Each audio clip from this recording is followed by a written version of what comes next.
అధ్యాయము 28వ వచనం. రోమపత్రిక 8వ అధ్యాయము 28వ వచనంలో అందరికీ బాగా తెలిసినటువంటి సుపరిచితమైనటువంటి ఒక వచనం. రోమపత్రిక 8వ అధ్యాయము 28వ వచనం. దేవుని ప్రేమించు వారికి అనగా ఆయన సంకల్పం చొప్పున పిలువబడిన వారికి మేలు కలుగుటకై సమస్తమును సమకూడి జరుగుతున్నవని ఎరుగుదుము. సో ఈ వచనాన్ని ఒకసారి మనం ధ్యానం చేద్దాం. సో ఓవరాల్ గా ఇప్పుడు చూడండి, ఈ వచనంలో ఓవరాల్ గా ఏం రాయబడింది అని అంటే ఒక్కొక్కరికి ఒక్కొక్క అంశం కనిపిస్తుంది, కానీ ఇక్కడ చాలా అంశాలు అందులో ఇమిడిపోయి ఉన్నాయి. మేజర్ గా అందరూ ఏం చూస్తారంటే ప్రార్థన చేసేటప్పుడు కూడా ప్రభువా సమస్తం సమకూడి జరుగుతాయని వాక్యంలో రాయబడింది కాబట్టి నాకు సమస్తాన్ని సమకూర్చయ్యా అని ప్రార్థన చేస్తాను. తప్పేం లేదు అలా చేయడం కూడా. అయితే ఎవరికి సమస్తం సమకూడి జరుగుతాయో క్లారిటీ ఉంది, అది చదవాలి. ఏమన్నాడు? మొదటిగా దేవుని ప్రేమించు వారికి.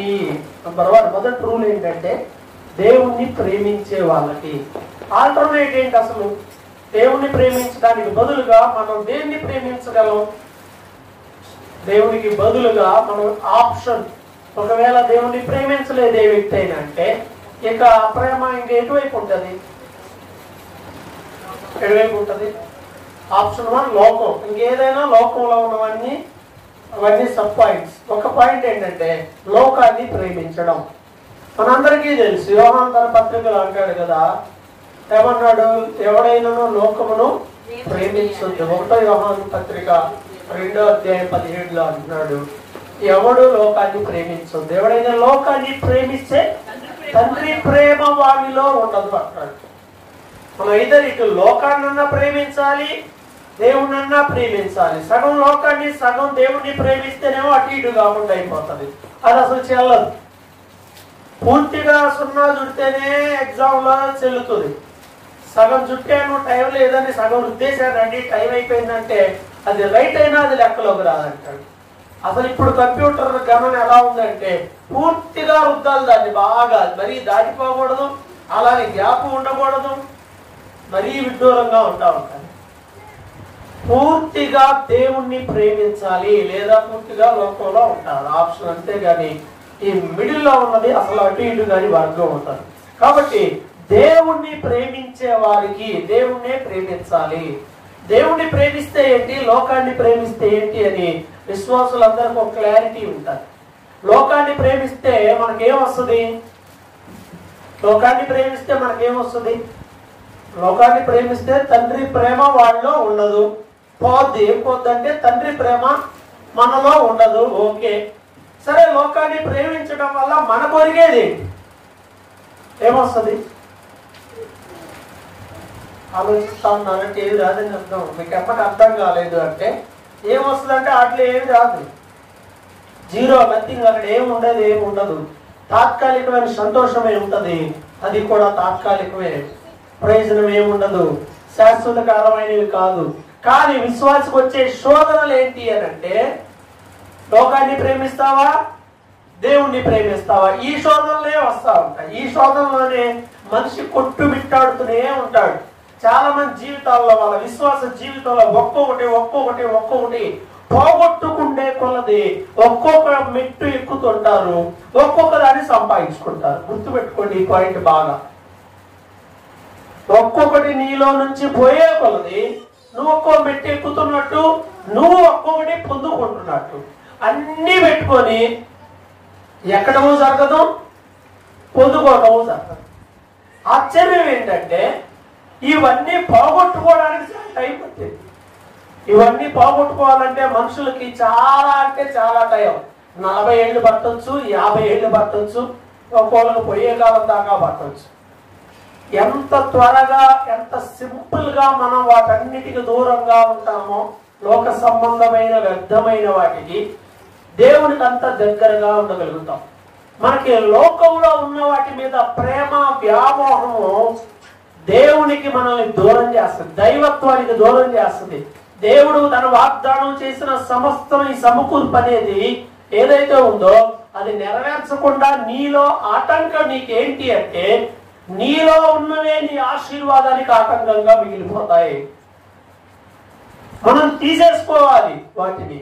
కానీ నేను విశ్వాస జీవితంలో దేవుడితో అతుక్కొని ఉన్నానని చెప్పుకుంటారు, కానీ లోకంలో ఉన్న వాటికి అతుక్కుపోయి ఉంటారు. వాళ్ళు ఏమనుకుంటున్నారు అనే దానికి ఇచ్చిన ప్రయారిటీ, లోకంలో వాటికి ఇచ్చిన ప్రయారిటీ దేవుడికి ఒక్క 0.5 కూడా ఇవ్వరు. ఎలా దేవుడు సమకూరుస్తాడు?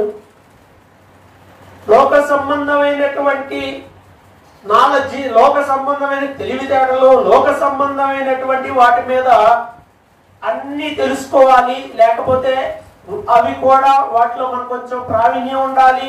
ఎందుకంటే భవిష్యత్తు ఏది ఎలా ఉంటుందో తెలియదు కాబట్టి అని వాటి మీద ఉన్న ఆరాటంలో కొద్దిగా బైబిల్ మీద ఉందా? కొద్దిగా, కొంచెమే. 66 సంవత్సరాలు ప్రార్థనకి వెళ్తున్నా 66 గ్రంథాల్లో ఉన్న బేసిక్స్ తెలియని వాళ్ళు ఎంతమంది ఉంటారు? అసలు 66 గ్రంథాలు ఉన్నాయని సంగతి తెలిసిన వాళ్ళు ఎంతమంది లెక్కన? బైబిల్ నీ దగ్గర బైబిల్లో ఉన్నాయి ఎన్ని పుస్తకాలు ఉన్నాయమ్మా అని అడిగితే మాట ఏం తెలుసు? ఏమన్నా చెబుతున్నారా? అది వింటున్నామా? మనకు చేతనేటట్టు మనం ఆరాధన చేస్తున్నామా, వస్తున్నామా? ఇదే పద్ధతిలోనే ఎక్కువ మంది వెళ్తా ఉన్నారు. అబ్జర్వ్ చేయండి. దేవుడు ఏం మాట్లాడుతున్నాడు, దేవుడు ఏం కోరుకుంటున్నాడు, దేవుడిని ప్రేమిస్తున్నానా, నా మనసు ఎలా ఉండింది, నా విశ్వాస జీవితం దేవుడు సంతృప్తికరంగా ఉంచేలా ఉందా అని ఆలోచించుకొని ముందుకు వెళ్ళే వాళ్ళు వెళ్తున్నాను. దేవుణ్ణి ప్రేమించాలి. విశ్వాసకున్న శోధన ఏంటంటే లోకాన్ని ప్రేమించడం, దేవుణ్ణి ప్రేమించడం. ఈ రెండింటి మధ్యలో అటు ఇటు నిలబడి ఉండేది ఒక సాధారణమైన వ్యక్తి, అవిశ్వాసి. ఇటు నిలబడతాడు, ఇటు దేవుని ప్రేమ, ఇటు లోక ప్రేమ. ఎప్పుడైతే ప్రభువునందు విశ్వాసం ఉంచుతారో, దేవుని యందు విశ్వాసం కలిగిన వారు అవుతారో, ఒక అడుగు పూర్తిగా ఇటే చేస్తారు. ఇది దేవుని ప్రేమ, ఈ మార్గంలో నడవాలి, అటు నడుస్తారు. కొంతమంది ఏం చేస్తారంటే దేవుని ప్రేమ అనే ఆ మార్గంలో నిలబడి అక్కడ ఉంటారు, అక్కడ నుండి ఇటువైపు చూస్తుంటారు. అదే ఇటువైపు ఉన్న ఆస్తిపాస్తులు ఉన్నాయి, ఇటువైపు బంగారం ఉంది, ఇటువైపు డబ్బు ఉంది, ఇటువైపు బంధువులు ఉన్నారు, ఇటువైపు స్నేహితులు ఉన్నారు, ఇటువైపు లోకంలో ఉన్న వాళ్ళు అందరు ఇటే ఉన్నారు, నేను ఒక్కదాన్ని ఇటే ఉన్నానే అని అనుకుంటాం. ఎందుకంటే అక్కడికి వెళ్ళి మనం ఇటు చూస్తాం కాబట్టి ఇవే కనపడతాయి. పైకి వెళ్ళిన తర్వాత పైన చూస్తామా, పైకి వెళ్ళిపోయాం అనుకో, ఫ్లైట్లో వెళ్ళాం అనుకో, సరే మీరు ఎవరు వెళ్ళి ఉంటారు అనుకుంటున్నాను నేను బహుశా. ఒకవేళ వెళ్తే ఎటు చూస్తారు? పైకి ఎక్కి కింద చూస్తారు. కింద ఎప్పుడు చూడలేదా? కింద ఏముంటది? కింద ఏముంటది? ఇదే కదా, ఈ ఇల్లులే, ఈ పొలాలే, ఈ మనుషులే, ఏమి లేదు. కాబట్టి పైకి వెళ్ళే కదా అగ్గిపెట్టెలు అవుతాయి. పైకి చూసేవాడు ఆస్ట్రాయిడ్, పైన చూసేవాళ్ళు సైంటిస్టులు. సైంటిస్ట్కి నాలెడ్జ్ ఎక్కువ ఉంటుందా, మనకు ఎక్కువ ఉన్నట్ట? వాడు పైన వచ్చాడు, ఈ పైన ఏముందో, ఇంకా పైన ఏముందో అన్నట్టుగా ఆలోచన. మన ఆలోచనలే మన జీవితాలు అంటారు కదా. నువ్వు అటువైపు వెళ్ళి ఇంకా ముందే ఏముందో అటువైపు చూడాలి. అటు చూడకుండా ఇడు చూసావా, నీ పని అయిపో. ఇక్కడ ఏముంటది? ఇక్కడ వైరాగ్యంగా ఉన్నట్టు ఉంటుంది, ఇక్కడ నీకు ఏమి లేనట్టుగా ఉంటది. అసలు అక్కడ నీ చుట్టూ కూడా ఎవరు ఉన్నట్టుగా కూడా అనిపించదు. అసలు నువ్వేదో జీరోలో ఉన్నట్టుగా అనిపిస్తుంది. ఇటు చూస్తేనేమో లోకం అంతా, బలం అంతా, బలగం అంతా, అవసరం అంతా ఏడున్నట్టుగా ఉంటుంది. కానీ నిత్యత్వం వైపు చూసే కన్నులు కావాలి. దేవుణ్ణి ప్రేమించినప్పుడు ఇంకా ఆలోచన చేయకూడదు. లోకంలో కొంతమందిని చూస్తూ ఉంటాము, దాన్ని బట్టి ఓ సామెత వచ్చింది, లవ్ ఈజ్ బ్లైండ్ అనే సామెత వచ్చింది. ఎలా చూస్తుంటారంటే పోలీస్ స్టేషన్స్ లో ఉన్న పంచాయతీలన్నింటిలో ఆడపిల్లలందరికీ చెప్తా ఉంటారు, మీ అమ్మ మీ నాన్న చూసుకున్నట్టు వాళ్ళు చూసుకోలేమ్మా అంటే, నేను బాగా చూసుకుంటాను అనేది చెప్పుంటాడు. దాన్ని బట్టి వీళ్ళకి ఆలోచన వచ్చేస్తుంది, లేదు ఇంకా మీ పెంపకం మీరు అసలు ఏమి సరిపోదు, ఆయన అసలు ఎట్లా చూసుకుంటాడంటే బంగారు పువ్వులో పెట్టి చూసుకుంటాడు అన్నట్టు ఆలోచన చేస్తారు. ఆ టైంకి వాళ్ళ మైండ్ అలా ఉంటుంది. ఎంత మంది చెప్పినా మాకు 18 ఏళ్ళు నిండిని, మాకు తెలుసు మంచి ఏదో చెడేదో కాదు అన్నా కానీ మీకు తెలియదు ఇతని ప్రేమ అని చెప్పేసి చెప్తా ఉంటారు. ఎంత నమ్ముతారంటే లోకం మొత్తం చెప్పినా కూడా వాళ్ళు అసలు ఎవరు వినరు. అప్పుడు అనిపించింది చాలా స్ట్రాంగ్ గా ఉన్నారు, ఇంకెవడు ఏం చేయలేదు. అపనమ్మకమైనది, అశాశ్వతమైనది ఏయో మాయ మాటలు 4 చెబితేనే ఎంత ఈజీగా నమ్మి స్టిక్ అయిపోతా ఉన్నారు. తర్వాత 2 నెలలకో 3 నెలలకో సంవత్సరానికో 2 ఏళ్ళకో ఎప్పుడో ఏదో అలాంటివన్నీ 99% 3 నెలల ముచ్చట్లే కాబట్టి మరలా అక్కడ ఇంకా ఇక చెప్పే పరిస్థితులు ఉండదు. నానా బాధలు, ఆ బాధలు ఎవడో చెప్పినప్పుడు ఎవడో వింటాడా? అప్పుడు ఎవడు వినడు చేసే దేవుడికి. ఇలాంటి వీటికే వీళ్ళు ఎంత ఎడిక్ట్ వెళ్ళిపోతా ఉంటే నిత్యమైనటువంటి దేవుడు, సత్యమైన దేవుడు, సర్వశక్తి గలవాడు, ఆయన అన్ని చేయగలిగిన వాడు, ఆయన ప్రేమిస్తే ఆయన చాలా చేస్తానని ప్రామిస్ చేశాడు. మరి ఆయన మనం ఎంత నమ్ముతున్నాం? నమ్మకమే, విశ్వాసమే భక్తికి ఆధారమైనది. ఆ విశ్వాసమే చాలా ఇంపార్టెంట్. ఈ ప్రేమ ఎప్పుడు వస్తుందంటే విశ్వాసం ద్వారా వస్తుంది ప్రేమ. దేవుణ్ణి ప్రేమించాలంటే మొట్టమొదటిగా ఆయన మీద నీకు విశ్వాసం ఉండాలి. ఊరకు ఉందని చెప్పుకుంటే సరిపోదు, కానీ క్రియల్లో విశ్వాసాన్ని చూపించాలి. అబ్రహాం మాటలు చెప్పాడా, క్రియలు చూపించాడా దేవుణ్ణి ప్రేమిస్తున్నానని? అబ్రహాం దేవుణ్ణి ప్రేమిస్తున్నాడన్న సంగతి ఎలా రుజువు చేయబడింది? దేవుడు అబ్రహాంని అబ్రహాం కరెక్ట్ పర్సన్, నన్ను ప్రేమిస్తున్నాడని ఎప్పుడు రుజువైంది? దేవుడికి ఎప్పుడు క్లారిటీ? తన క్రియలను బట్టి. ఇస్సాకుని బలుగా అర్పించడానికి సిద్ధపడినప్పుడు అది అక్కడ ఒక మాట అంటాడు. ఆ మాట కూడా ఆదికాండంలో 22వ అధ్యాయంలో క్లారిటీగా ఉంది ఆ మాట. ఆదికాండం 22వ అధ్యాయము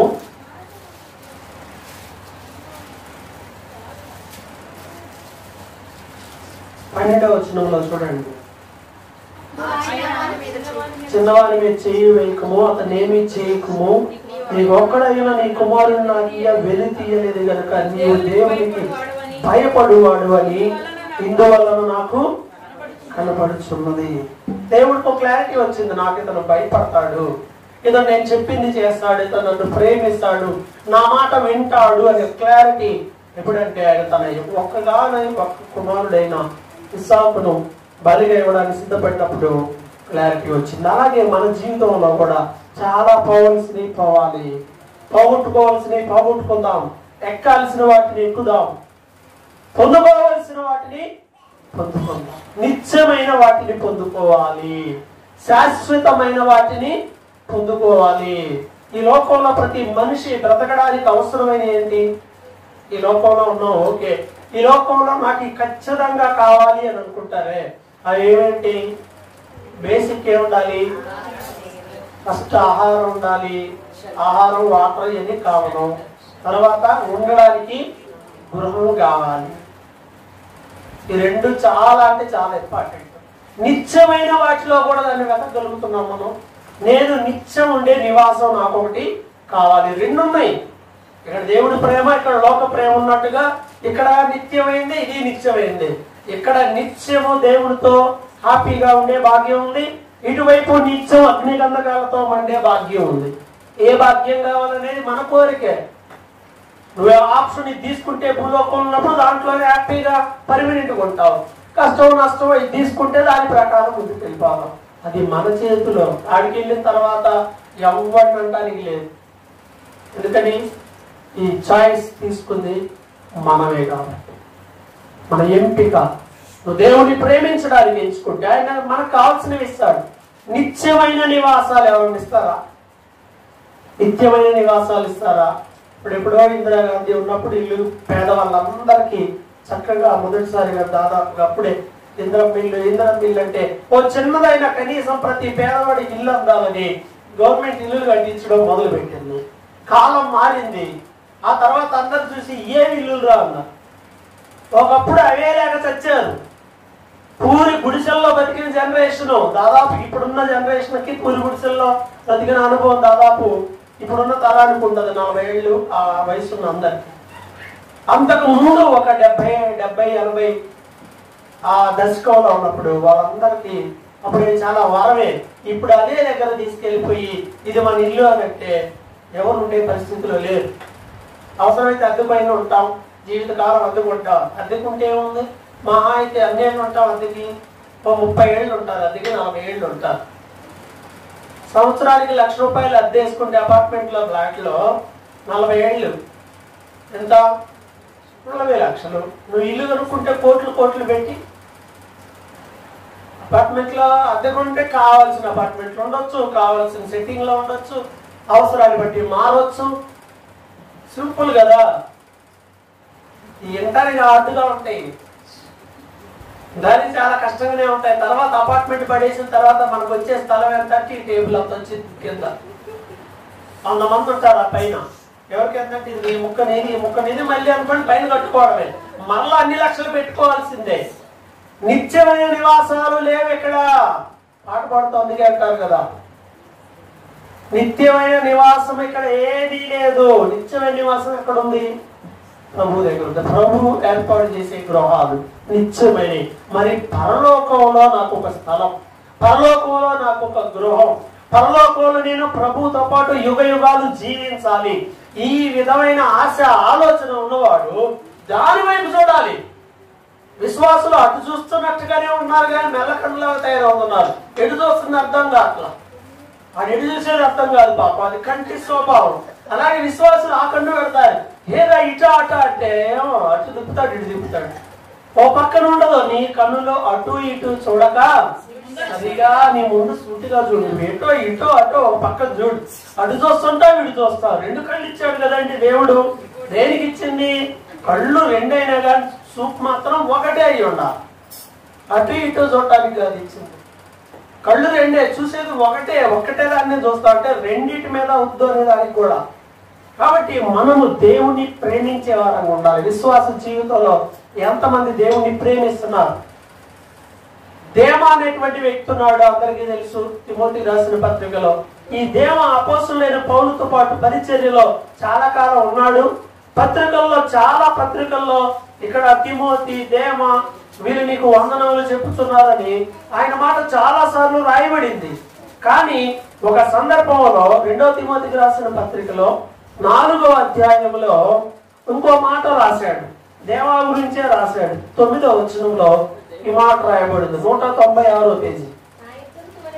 2వ తిమోతి 4:9 నా యొద్దకు త్వరగా వచ్చుటకు ప్రయత్నం చేయము. 10 దేమ యెహోలోకమును స్నేహించి నన్ను విడిచి తెస్సలోనికకు వెళ్ళిన చాలు. చూసినట్లయితే వెళ్ళటం గురించి ప్రాబ్లం లేదు, విడిచిపెట్టి వెళ్ళిపోయాడట. ఇప్పుడు బయటికి వెళ్తా నేను బజార్కి వెళ్తున్నానంటే బాగానే ఉంటుంది. నేను వెళ్ళిపోతున్నానులే ఇంకా బజార్కి అని అంటే ఇంకా అలాగే దేమ వెళ్ళిపోయాడు. పౌరుని విడిచిపెట్టి వెళ్ళిపోయాడు. లోకాన్ని స్నేహించాడు. లోకాన్ని స్నేహించి దేంట్లో నుండి వెళ్ళిపోయాడు? పరిచర్య నుండి వెళ్ళిపోయాడు.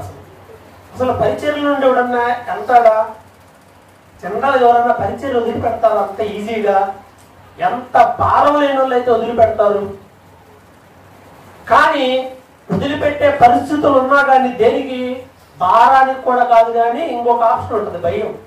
అదేంటంటే అమ్మ అందరు ఏమనుకుంటారు, రేపటి నుంచి నేను మానేశాను అమ్మ ప్రార్థన పరిచర్య అన్నీ మానేశాను, నేను కూడా విశ్వాసనే, నేను కూడా ఎక్కడ కూర్చుంటానని నేను అన్నాను అనుకో, నాకు కుదరట్లా, నా చేత కావట్లేదు, బోధ చేయలేకపోతున్నాను, చెప్పినట్టు చేయలేకపోతున్నాను, సరే కారణాలు ఏవో నాకు చేత కావట్లా, నేను వెనక కూర్చుంటాను అనంటే మీరు ఒప్పుకుంటారా? ఒప్పుకోరా? మీరు ఒప్పుకోవడానికి మీరెవరు? సమస్య అవుతుంది నాది, నాకు దేవునికి మధ్య నా ఆత్మీయ స్థితి అది.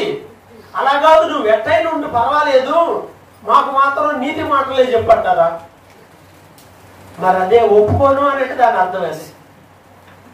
ఇండివిజువల్, వ్యక్తిగతంగా దేవునికి వ్యక్తికి ఉన్నటువంటి సంబంధం ఉంటుంది. దానిని కోల్పోయినప్పుడు మళ్ళా తిరిగి దాన్ని పొందుకునే ప్రయత్నం చేయాలి కానీ డ్రాప్ అవ్వకూడదు. ఎందుకు భయపడతారంటే తిరిగి పొందుకోవడానికి బదులుగా వీళ్ళందరూ ఏమనుకుంటారో లేనిపోయింది అన్న భావన ఎక్కువ మందిలో ఉంటారు. ఈ దేవ ఆ భావన కూడా వదిలిపెట్టాడుగా. నలుగురు ఏమనుకుంటారన్న ఆలోచన ఉంది ఆయనకి. నలుగురు గురించి ఆలోచన లేదు, దేవుడు ఏమనుకుంటాడనే దాని గురించి ఆలోచన లేదు, సంఘాలు ఏమవుతాయనే ఆలోచన లేదు. ఏ ఆలోచన లేకుండా సింపుల్ గా లోకాన్ని స్నేహించాడు, పరిచర్యని ప్రభుని వదిలిపెట్టి వెళ్ళిపోయాడు. ఆలోచించండి, సావకుడు అయ్యుండి అంత తెలిసి అందరికి బోధించే ఆయనే వాటిని లోకాన్ని స్నేహించడం ద్వారా దేవునికి పరిచర్యకు దూరం అయిపోయాడు. విశ్వాస జీవితం పరిస్థితి ఏంటి? ఎంతమంది విశ్వాసులు దేవునికి దూరం అయిపోతున్నారు? ఒకవేళ ప్రాక్టికల్ గా డైరెక్ట్ గా దేవునికి దూరం కాకపోయినా ఇన్నరగా పరోక్షంగా దేవునికి దూరం అయిపోయేటువంటి పరిస్థితులు ఎంత మందిలో ఉన్నాయి? దేవునికి దగ్గరగా ఉన్నామా దూరంగా ఉన్నామా అనేది ఒక గంట కూర్చుంటే తెలిసిపోద్దండి. ఎవరినైనా పరీక్షా కేంద్రాల్లాగా కూర్చోబెడితే తెలిసిపోద్ది. లేదనుకుంటే చార్లెస్ ఫిన్నీ గారు ఒక పుస్తకం రాశారు చిన్నది. నేను అప్పుడు ఎప్పుడో కొన్నప్పుడు 20 రూపాయలు ఉండేది, బహుశా ఇప్పుడు 40 రూపాయలు అయ్యి ఉండొచ్చు.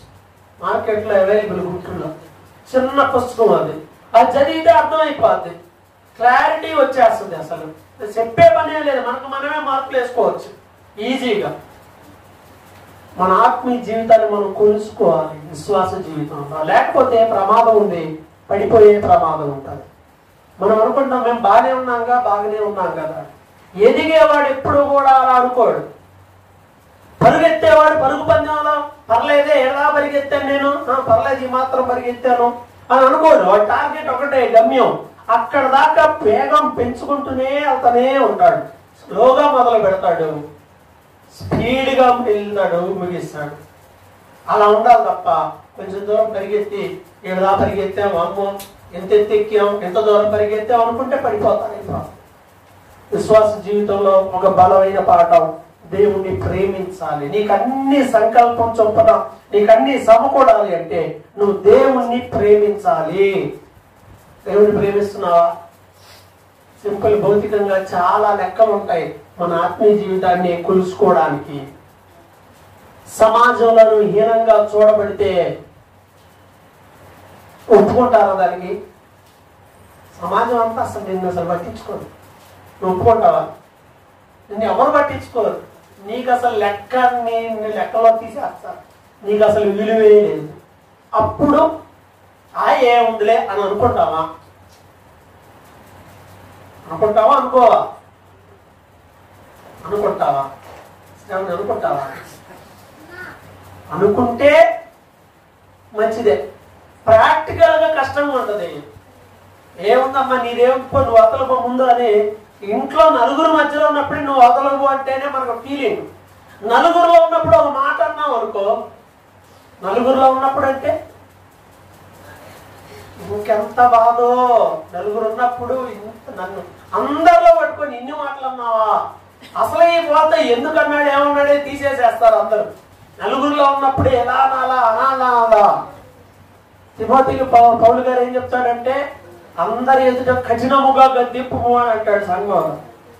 అందరిలో నిలబెట్టి నీ పద్ధతి ఏం బాగాలేదు, ఖైదు కాదు కూడదు అని చెప్పి ఒక మాట అంటే, నేను అందుకే ఇప్పుడు పోల్చి చెప్పేటప్పుడు అందరి పేర్లు వాడను, కొన్ని పేర్లు వాడతాను. ఎందుకంటే ఏదో పోతాయి అట్లా ఊరక పొరపాటు నేనేదో పోల్చినప్పుడు అది నిజంగా ఏమన్నా తేడా పడి అది నిజమేననుకో, ఎవరో చెప్పారు నా గురించి అని కూడా అనుకుంటాను.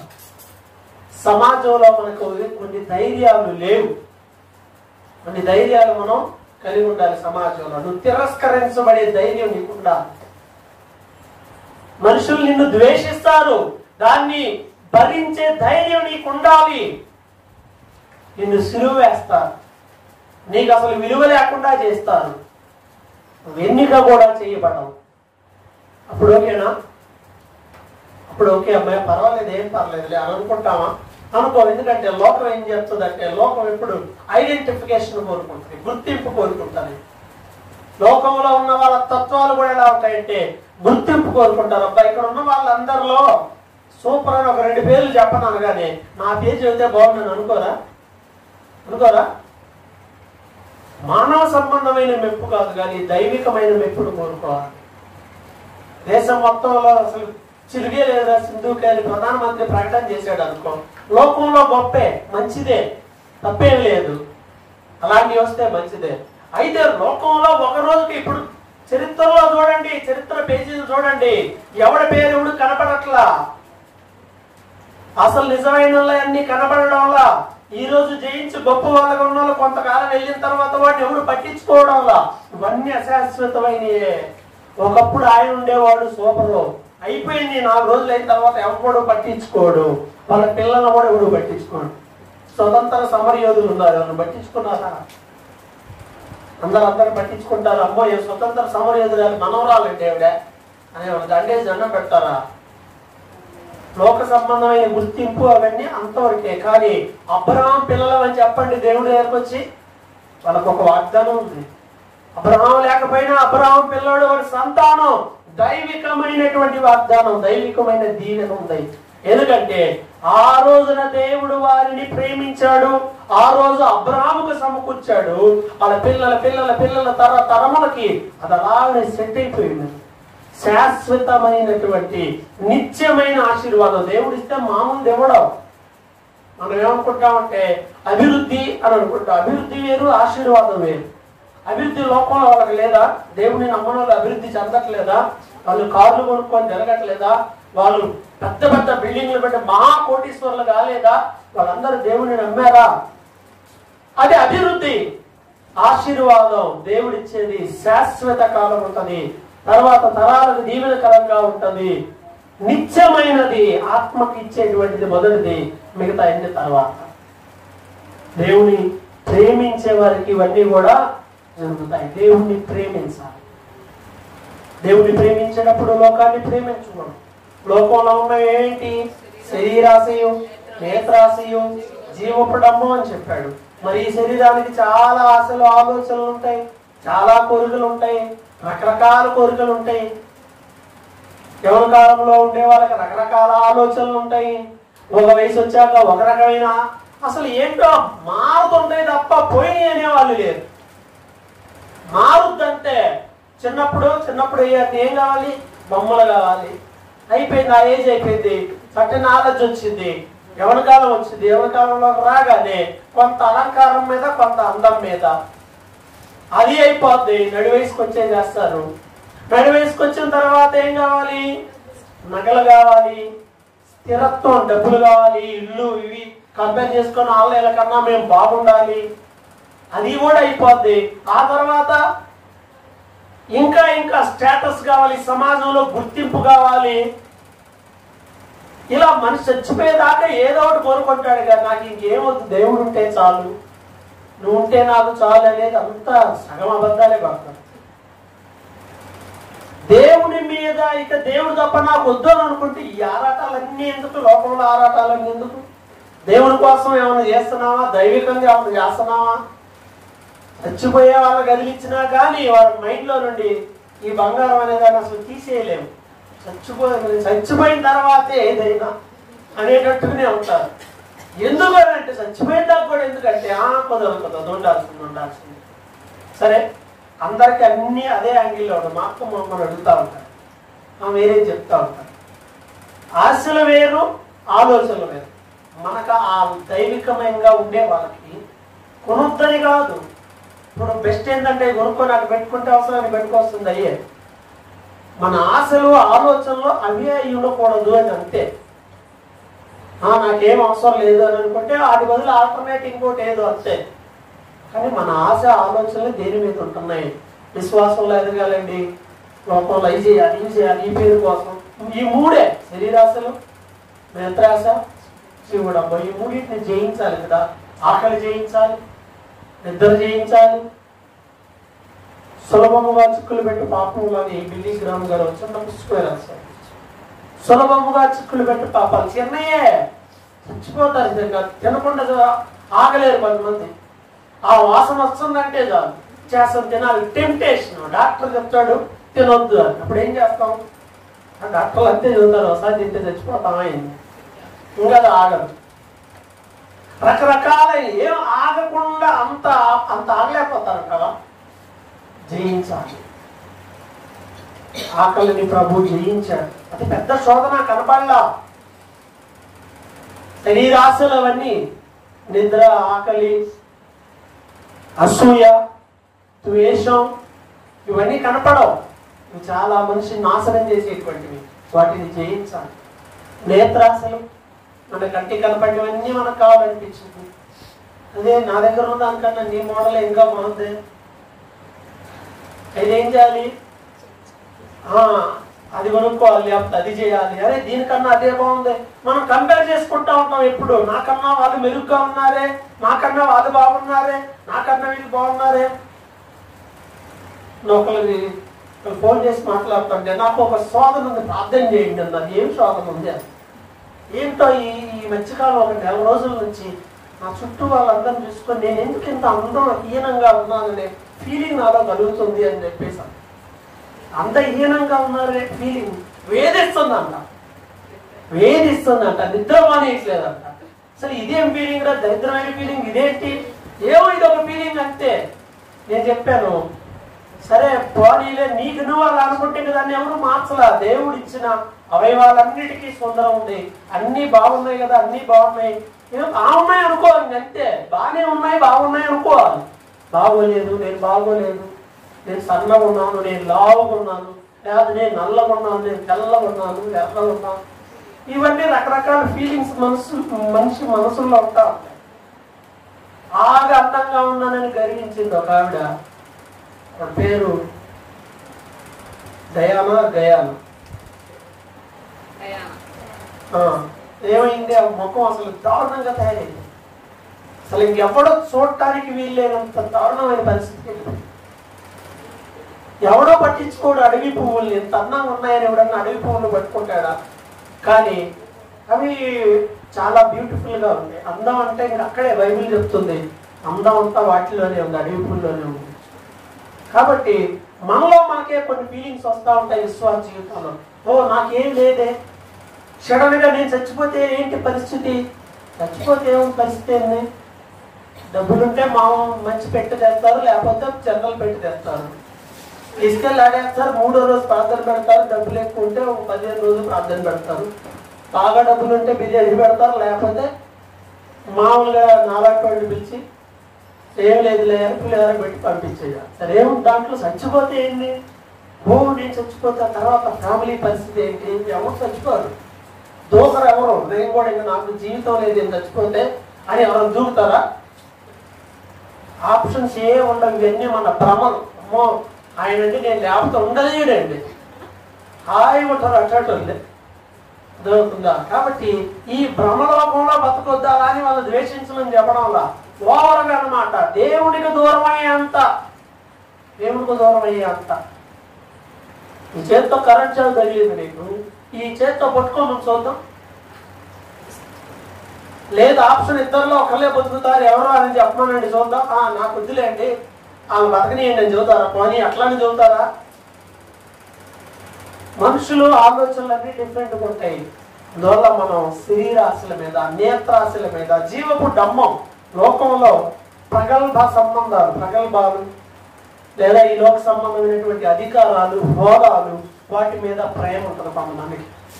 ఏంటంటే హోదా అంతే, ఆ హోదాలో నేను ఉండాలంటే, ఫలానా హోదాలో నేను ఉండాలంటే అదే జీవిత లక్ష్యమా? వీటి మీదే లైఫ్ అంతా వాటి మీద పెట్టి పోరాడుతూ ఉంటారు. ఇవన్నీ విశ్వాస జీవితం నుండి మనల్ని తొలగిపోయేలా చేస్తాయి. దేవుని ప్లాన్ ఉంటే నేను రాజుగా చేసేస్తాడు. దేవుడికి ప్లాన్ ఉంది. దావీదు అనుకున్నాడు ఎప్పుడన్నా, ఎస్ఆర్ ఏమన్నా ఒక కలగనదా, నేను ఒక రోజు రాణిని అయిపోతాను, అసలు మామూలుగా ఉంటుంది అనుకున్నా. తల్లిదండ్రులు లేని ఒక ఆర్ఫనే, ఒక దత్తతకి వెళ్ళినటువంటి అమ్మాయి రాణి అయిపోయింది. దేవుని ఆశ్చర్యమైన కార్యాలు. ఆయన్ని ప్రేమిస్తే ఆయన చేస్తాడు. ప్రాబ్లం ఏంటంటే ఆయన ప్రేమించడంలో. ప్రేమించాలి, దేవుణ్ణి ప్రేమించాలి. విశ్వాస జీవితంలో మనం పరిశీలన చేసుకోవాలి, లోతుగా పరిశీలన చేయాలి. ఇది కొద్దిసేపులో మాట్లాడుకుంటే అయిపోయే టాపిక్ కాదు.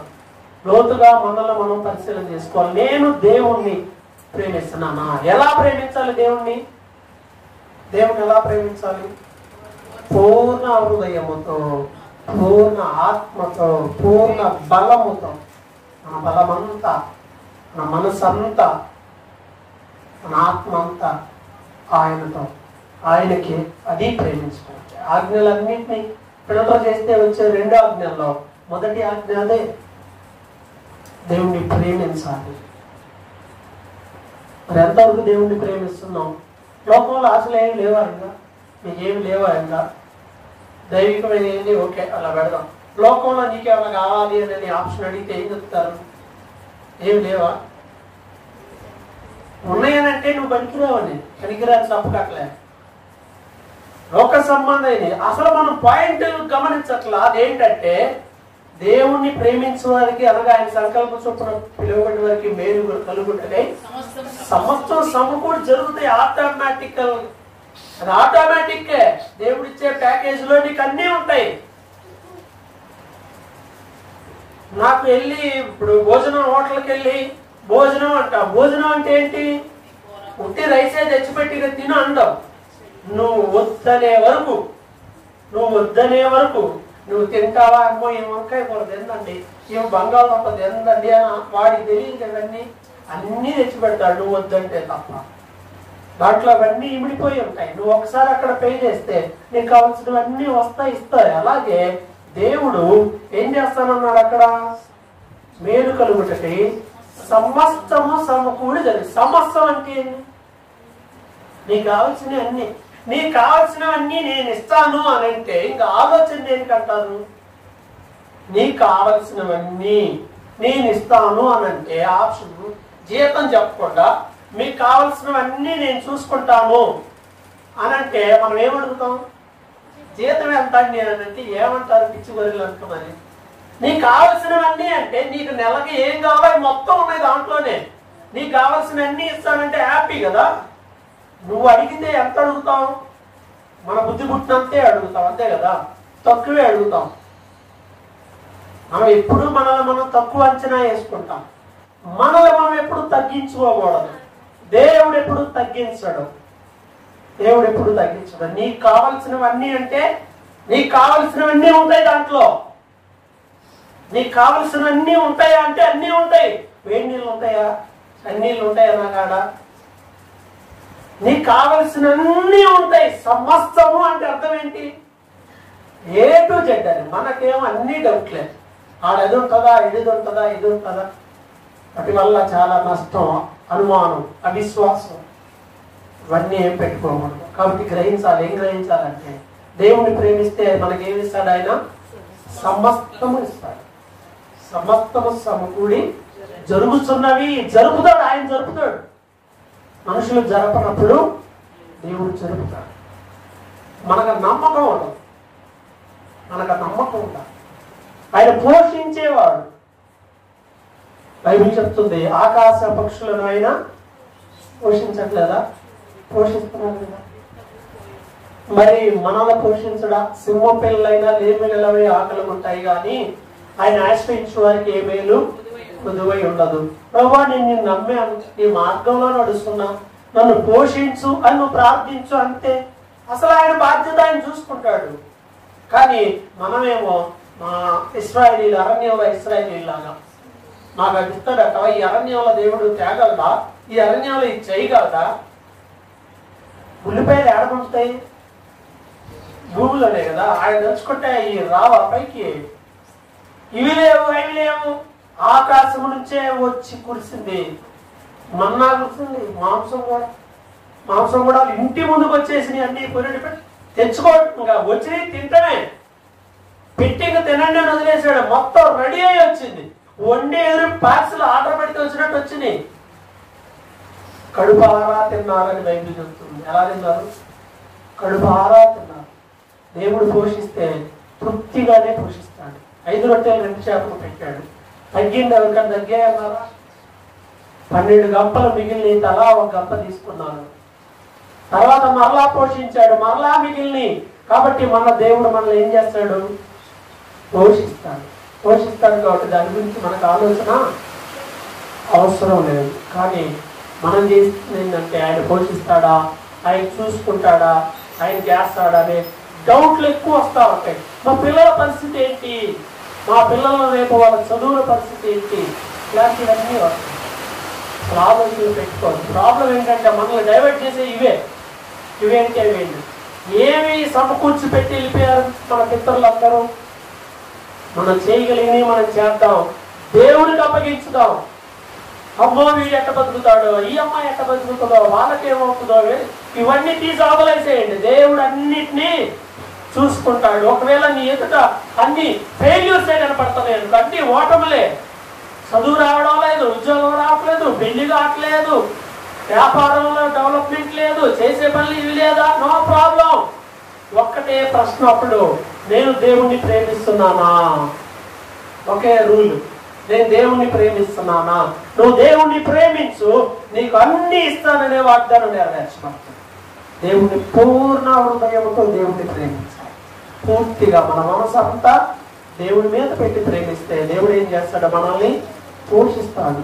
సమస్తము అనే మాట ఉంది ఇక్కడ, గుర్తుపెట్టుకోండి. ఈ సమస్తంలో కొన్ని నీ గుర్తు రావు కొన్ని. అసలు మొత్తం చదువుకోండి అంటే అన్ని గుర్తుపెట్టుకొని చదువుకోవటం సాధ్యమేనా? వెంటనే లేదు. ఈ నెల సరుకులు రాయండి అంటే చిన్నగా కూడా మర్చిపోకుండా రాస్తారా? ఫోన్లు అడిగి వెళ్ళాక మళ్ళీ ఫోన్ వస్తుంది, అది మర్చిపోయాను, ఇది మర్చిపోయాను.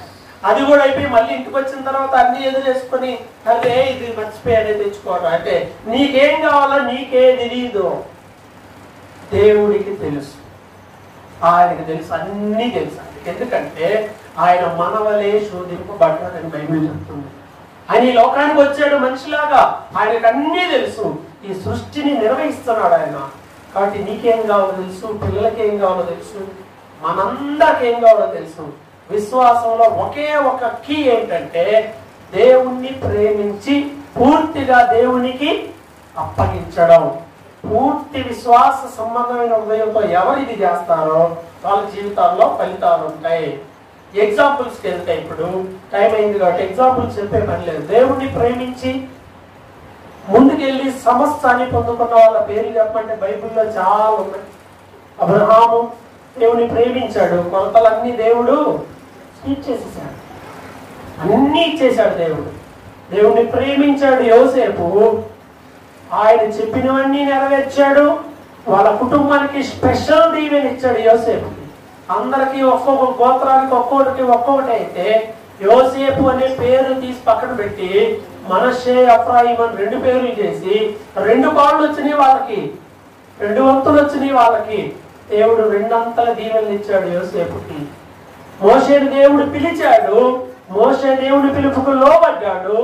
దేవుడు ఏం చేశాడు? ఆయనకి తన వంటి ప్రవక్తని యేసుతో సమానమైన స్థాయికి మోషే వెళ్ళిపోయాడు. దేవుని యొక్క పిలుపుకు లోబడ్డాడు దావీదు. గొర్రెల దొడ్డిలో నుండి తీసి సింహాసనం మీద కూర్చోబెట్టాడు. తరతరములోని సింహాసనం మీద ఒకడు ఉంటాడు అని వాగ్దానం చేశాడు. ఆ సింహాసనం మీద చివరికి యేసు ప్రభువే కూర్చున్నాడు. దేవుని వాగ్దానాలు అంత ప్రశస్తమైనవి. దేవుడు చెప్తే మాట ఇస్తే అలా ఆయన నెరవేర్చుకుంటూ వెళ్ళిపోతా ఉంటాడు. కొత్త నిబంధనలో కూడా అనేకులను దేవుడు పిలిచాడు. పౌలు కూడా తనను పిలిచిన తన ప్రభువుని గురించి, మన ప్రభువుని గురించి మాట్లాడుతుంటాడు కదా. నేను నమ్మిన వాడిని నేను ఎరుగుదును అంటాడు. ఆయన నన్ను పిలిచాడు, ఆయన చూసుకుంటాడనే ధైర్యంతో లోకంలో అంతా నష్టమైన అన్ని పోగొట్టుకునైనా ముందుకెళ్ళాడు. ఈరోజు వాళ్ళే సూపర్ గ్రేట్ క్యారెక్టర్స్ అయిపోయారు. రేపు పరలోకానికి వెళ్తే సింహాసనాల వైపు చూస్తే ఎవరుంటారు? సింహాసనాల మీద 12 సింహాసనాల మీద ఎవరుంటారు? 12 మంది శిష్యులు కనిపిస్తారు మనకి. ఏం చదువుకున్నారు వాళ్ళు? ఏం చేసి వెళ్ళారు కాబట్టి అక్కడ అలా అయ్యారంటే దేవుని కోసం వాళ్ళు చేసినటువంటి ఆ త్యాగము, ఆ సేవ. 12 మంది పేర్లు కోసే అందరూ కూడా చెప్పలేకపోవచ్చు గబగబా. కానీ దేవుడు వాళ్ళకి ప్రపంచవ్యాప్తమైన గుర్తింపు ఇచ్చేశాడు. ఎటర్నల్, నిత్యమైన గుర్తింపు. కాబట్టి మన ఆలోచనలు దైవికమైన వాటి మీద తీసుకెళ్ళిపోవాలి. లోక సంబంధమైన వాటి ఎంత లోకానికి దూరంగా వస్తావో దేవుడికి అంత దగ్గర అవుతాం. లోకానికి వెళ్ళిపోతా ఉంటారు మనోళ్ళు. ఇటు దగ్గర అవ్వాలి, అటు దగ్గర అవ్వాలి, అది ఇది ఇంకా అటు పడి కొట్టుకొని పోతారు. ఇటు రాలేవు. అటు కొట్టుకొని పోయిన వాళ్ళు ఇటు రావడానికి దారి ఉండదు, పాపం మర్చిపోతారు. రావాలని ఉంటుంది కొంతమందికి, వయసు రానివ్వదు, అహంకారం ఉంటుంది, ఇగో వయసు పెరిగే కొద్దిగా ఇగో పెరుగుతుంది, అది రానియదు. తప్పని తెలుసు కానీ ఒప్పుకొని. ఇప్పుడు నువ్వు వెళ్ళి ఆమె సారీ చేస్తే ఏమైంది? రేపు నిన్ను ఎట్లా చూసిద్దామా? కిరీటాలు పోతాయి. మరి మన ఫీలింగ్లు అయ్యి రేపు నరకానికి వెళ్తామని ఆలోచన చెయ్యం. కాబట్టి దేవుడిని ప్రేమిస్తే దేవుడు ఏమిస్తాడు? సమస్తము ఇస్తాడు. అన్నీ ఉంటాయి, మనకు కావాల్సినవన్నీ ఇస్తాయి. మనం విశ్వాసులుగా చేయాల్సింది ఒకటే, పూర్ణ హృదయంతో దేవుణ్ణి ప్రేమించాలి. ప్రార్థన చేసుకుందాం. అలాంటి పూర్ణ హృదయంతో దేవుణ్ణి ప్రేమించే మనసు మనం కలిగి ఉండాలని ప్రార్థన చేసుకున్నాం.